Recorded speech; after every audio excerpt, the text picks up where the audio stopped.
बघता क्षणी तोंडाला पाणी सुटेल अशी मस्त कोल्हापुरी मटण थाळी तयार झालेली आहे।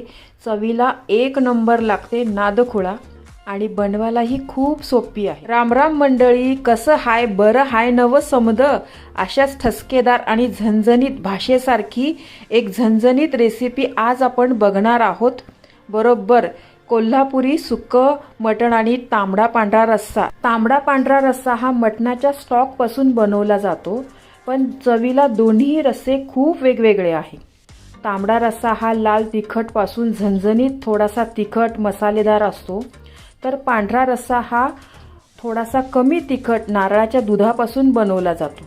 मटण शिजवण्यापासून ते मसाला बनवण्यापर्यंत आणि परफेक्ट तांबडा पांढरा आणि सुक्क मटण कसं बनवायचं याची संपूर्ण कृती यामध्ये दाखवलेली आहे।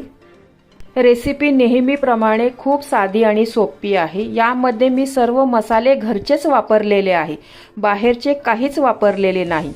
रेसिपी भरपूर टिप्ससह तुमच्याबरोबर शेअर केलेली आहे।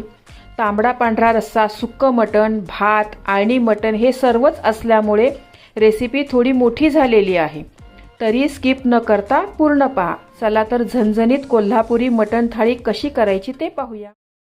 पूर्ण रेसिपी पाहण्यासाठी माझ्या फोटोच्या खालील त्रिकोणावर क्लिक करा, जेणेकरून तुम्ही त्या रेसिपीवर जाल।